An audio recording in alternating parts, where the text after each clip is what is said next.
Assalamualaikum warahmatullahi wabarakatuh. Sobat Kolak, kuliah online ala kadarnya. Hari ini 1 Ramadan 1447 Hijriah. Tadi malam sudah pada sholat tarawih belum? Tadi malam ketika saya baru pulang dari masjid dan sambil jalan pulang saya berpikir, setiap malam Ramadan kita baca 1 juz. Tapi pernah gak sih kita berhenti sejenak dan bertanya, apa hubungannya ayat yang baru kita baca dengan hidup kita? Dengan kuliah kita misalnya, atau mungkin dengan pekerjaan kita. Makanya Ramadan tahun ini saya coba challenge diri sendiri. Setiap hari habis baca 1 juz. Sebagai seorang dosen, saya bakal ambil satu ayat favorit dari juz tersebut.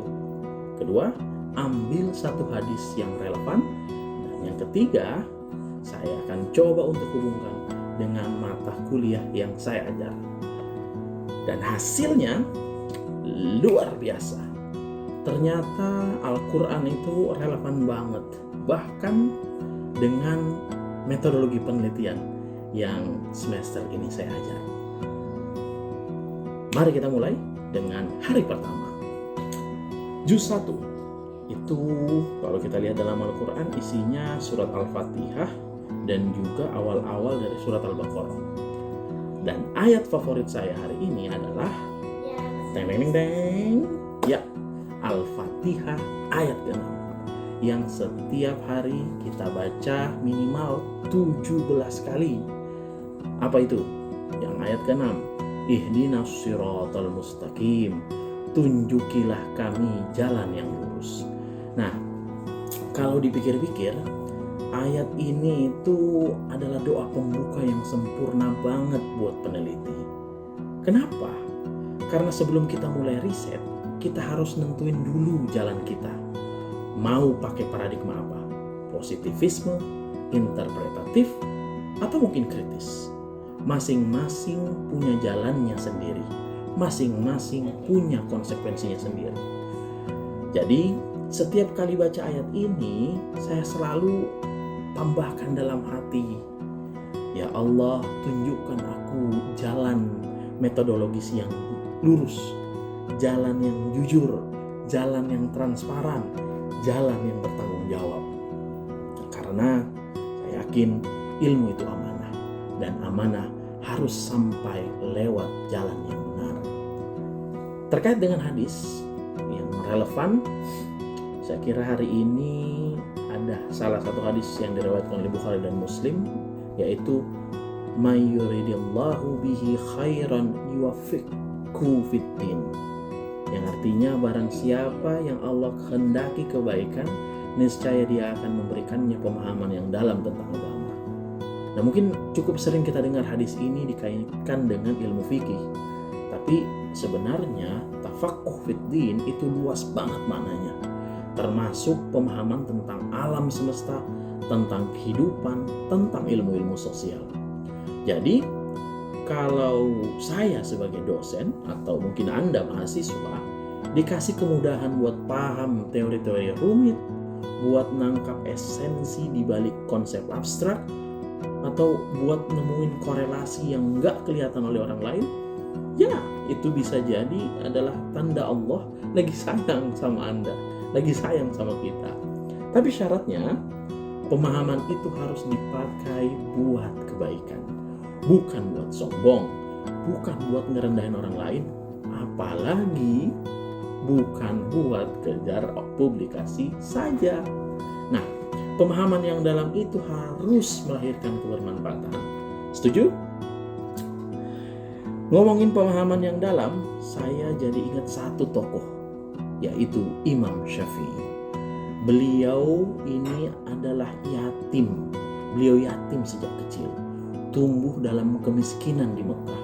Saking miskinnya, buat nulis pelajaran beliau pakai tulang karena nggak mampu untuk membeli kertas. Tapi di usia 7 tahun beliau sudah hafal Al-Quran. Dan pada usia 10 tahun hafal kitab Al-Muwatta-nya Imam Malik. Dan pada usia 15 tahun, sebagai mungkin yang kita sudah banyak ketahui, beliau sudah diperbolehkan untuk mengeluarkan fatwa. Tapi pencapaian terbesarnya bukan di hafalan, tetapi apa? Ya, metodologi. Imam Syafi'i adalah orang pertama yang menyusun ilmu usul fiqh secara sistematis. Beliau membuat kerangka berpikir dari Al-Quran ke hadis, ke ijma', konsensus ulama, lalu ke kias analogi. Beliau juga merumuskan kaidah-kaidah kebahasaan buat memahami teks. Kapan suatu perintah itu wajib, kapan cuma anjuran, kapan larangan itu haram, dan kapan cuma makruh. Ini revolusi metodologis, guys. Coba bayangin, abad ke-8 Masehi, Imam Syafi'i sudah ngelakuin literature review, source criticisms, theoretical framework, dan content analysis jauh sebelum para filsuf Eropa lahir. Ini yang namanya tafakuh fiddin, pemahaman yang dalam, dan ini jadi inspirasi buat kita yang berkecimpung di dunia riset. Nah, di kelas metodologi penelitian, saya selalu mulai dengan pertanyaan, apa paradigma penelitian kalian? Paradigma itu jalan.